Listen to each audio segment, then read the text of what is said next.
যে কোনো তরকারির সাথে মাছ ম্যাচিং না হলে আমার একদমই রান্না করতে ইচ্ছে করে না। রান্নার শুরুতে কয়েক মিনিট সময় লেগে যায় এটাই ভাবতে ভাবতে যে কোন মাছের সাথে কোন তরকারি রান্না করব, কোনটা ম্যাচিং হবে। আসসালামু আলাইকুম, সবাইকে ওয়েলকাম করছি আরো একটি ভিডিওতে। কেমন আছেন আপনারা সবাই? আশা করি যে যেখানে আছেন ভালো আছেন, সুস্থ আছেন। প্রতিদিন স্কুল থেকে আসার সময় আমার পছন্দ মতো তরকারি আমি কিনে নিয়ে আসি।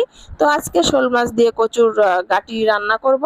মাছগুলো ফ্রিজ থেকে বের করে একটু ভিজিয়ে রেখে দিচ্ছি, তারপর লবণ মেখে সুন্দর করে পরিষ্কার করে নিব। আর মাছ একটু ভালোভাবে ধোয়া না হলে আমার একদমই ভালো লাগে না। তো বরফ ছাড়ানোর জন্য একটু বেশিক্ষণ পানি দিয়ে ভিজিয়ে রাখবো, তারপর হচ্ছে ভালোভাবে ধুয়ে নেব। আর এদিক দিয়ে রান্নার জন্য কাটাকুটাও করে নেব। আমি এখানে উচ্ছেগুলো পানিতে সুন্দর করে ধুয়ে একটু ভিজিয়ে রেখেছি যাতে বালুগুলো বের হয়ে যায়। আর উচ্ছে সবসময় একটু বেশিক্ষণ ভিজিয়ে রাখলে ভালো হয়, অনেক রকমের ময়লা বালু থাকে। তারপর হচ্ছে পানির ভিতরে রেখে আমি ছোট কুচি কুচি করে কেটে নিব। আর কচুর গাঠিও আমি কেটে নিয়েছি, সুন্দর করে ধুয়েও নিয়েছি। আর উচ্ছে এখানে আমি কচলে কচলে কমপক্ষে 3 থেকে 4 বার ধুয়ে নেব। আর সুন্দর করে ধুয়ে নিলে হয় কি তিতাও কম হয়। আর তাছাড়া অনেকে লবণ দিয়েও মেখে রাখে। তো আমার উচ্ছে ভাজি আসলে অনেকের হাতে আছে উচ্ছে তিতা হয় না। তো আমিও উচ্ছে ভাজি করলে মাশাআল্লাহ আলহামদুলিল্লাহ খুব ভালো হয়, অতটা তিতাও লাগে না। আর উচ্ছে তো আমার খুবই পছন্দের একটা খাবার। পোলাও, মাংস, বিরিয়ানি যদি সামনে থাকে ওটা বাদ দিয়ে আমি এই উচ্ছে দিয়ে ভাত খেতে বেশি পছন্দ করি। তো আমি প্যানে সরিষার তেল দিয়ে দিলাম, তারপরে উচ্ছে হলুদ লবণ দিয়ে দিয়েছি। পেঁয়াজ একটু বেশি করে দিব, এখানে আমি আলু অ্যাড করব না। ইদানিং আমার আলু ছাড়া উচ্ছে একটু বেশি খেতে পছন্দ করি। অনেকে হচ্ছে তিতার জন্য আলুও দিয়ে থাকেন, ইদানিং আমার আলু দিতে ইচ্ছে করে না। মনে হয় কি উচ্ছের একটা যে স্বাদ গন্ধ এটা থাকে না। তো তিতা হলেও এটাই আমার কাছে ইদানিং ভালো লাগতেছে। তো এখানে উচ্ছের ধোয়ার সাথে যে পানিটা ছিল পানি সহ দিয়ে দিয়েছে। এখানে কয়েক সেকেন্ড আমি একটু ঢেকে রাখবো, তারপর আমি ঢাকনাটা তুলে নেব। আর বেশিক্ষণ ঢেকে রাখলে উচ্ছের কালারটা, সবুজ কালারটা হচ্ছে অন্যরকম হয়ে যায়। এর জন্য আমি এমনভাবে উচ্ছে ভাজি করব যাতে কালারটাও সুন্দর থাকে। ওদিকে ভাতটাও আমার প্রায় হয়ে আসছে, ভাতটা নামিয়ে নেব। আর উচ্ছে ভাজিতে কাঁচামরিচটা আমি একটু শেষের দিকে দিয়ে দেব, কারণ আমার হচ্ছে শেষের দিকের কাঁচামরিচটা একটু কাঁচা কাঁচা থাকে, এটা খেতে আমার অনেক ভালো লাগে। আর প্রথম দিকে দিলে হয় কি ঝালটা একটু বেশি বেরিয়ে আসে, অতটা খেতে আমার ভালো লাগে না।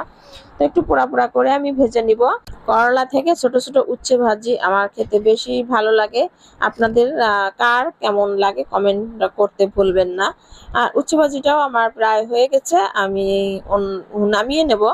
তারপর হচ্ছে অন্য প্যান বসিয়ে আমি আবার সরষের তেল দিয়ে পেঁয়াজ একটু বেশি করে একটু ভাজা ভাজা করে নিব। এখানে আমি তরকারি বলতে কি শোল মাছের ঝোল রান্না করার জন্য আমি পেঁয়াজটা একটু ভাজা ভাজা করে তার মধ্যে একটু রসুন বাটা আর এখানে হচ্ছে একটু বেটে নেওয়া মরিচ দেবো, বাটা মরিচ দিয়ে আমি রান্না করব। আর যেহেতু মাছের তরকারি তো জিরা তো দিতেই হবে, আমি বাটা জিরা ইউজ করব। মাছ যখন কষাবো ওই সময়টায় বাটা জিরা দিয়ে দেব। আর ধুয়ে রাখা শোল মাছগুলো আমি দিয়ে দিলাম। মশলা কষিয়ে আসার পরেই আমি মাছগুলো দিয়ে দিচ্ছি। অনেকে মাছ ভেজে রান্না করতে পছন্দ করে, তো আমি মাছ ভাজাও রান্না করি আবার কাঁচাও রান্না করি। আর কাঁচা যখন রান্না করি তখন মশলা একটু বেশি দিয়ে ঝালটা একটু বেশি দিয়ে দিই, তারপর হচ্ছে এমন ভাবে কষাই যাতে মাছের ভিতরেও মশলা চলে যায়। আর একটু পানি দিয়েও আমি সুন্দর করে কষিয়ে নেব।